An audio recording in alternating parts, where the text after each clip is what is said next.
খুমপুই cultural একাডেমির উদ্যোগে আগামী 7 ফেব্রুয়ারি থেকে 9 ফেব্রুয়ারি পর্যন্ত সম্প্রীতির উৎসবের আয়োজন করা হয়েছে। 3 দিনব্যাপী এই উৎসবটি চলবে নেতাজি সুভাষ বিদ্যানিকেতনের স্কুল মাঠে। উৎসবে মূলত রাজ্যের 19টি জনজাতি ও বাঙালিদের পোশাক প্রদর্শন সহ পাহাড়ি বাঙালি মিশ্র সংস্কৃতির ঐতিহ্যবাহী সাংস্কৃতিক কর্মকাণ্ড অনুষ্ঠিত হবে।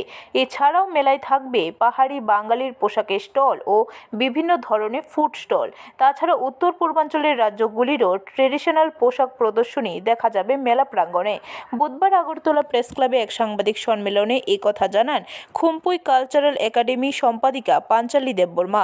সাংবাদিক সম্মেলনে এছাড়াও উপস্থিত ছিলেন সংগঠনের উপদেষ্টা কমিটির সদস্য বিকাশ রায় দেববর্মা, অরুণ দেববর্মা, মাধব শীল সহ খুমপুই কালচারাল একাডেমি সদস্যরা।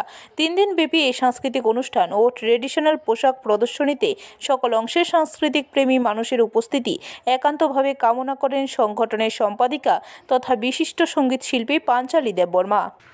তো আমরা সেদিকেও নজর রাখছি যাতে উত্তর পূর্বের সমস্ত রাজ্যের যতটুকু সম্ভব সমস্ত রাজ্যের প্রতিনিধিত্ব যাতে থাকে সেটাও আমরা চেষ্টা করে যাচ্ছি, এবং এর বাইরেও ভারতবর্ষের অন্যান্য অঞ্চল থেকে যেখান থেকে আমরা যোগাযোগ করতে পারছি এবং যাদেরকে আনতে পারছি সেখান থেকে অনেক চেষ্টা করছি। আর এরই সঙ্গে আমাদের এই ত্রিপুরায় ও গরু ভাষী বা সোজা কথায় বলতে গেলে আমাদের এখানে সংখ্যাগরিষ্ঠ যে জনগোষ্ঠী আছে বাঙালি সম্প্রদায়, ওনাদের চিরাচরিত লোক ঐতিহ্য সেটাকেও আমরা তুলে ধরার চেষ্টা করব। তো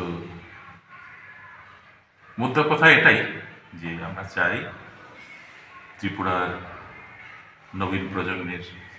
ব্যুরো রিপোর্ট, খবর ত্রিপুরা।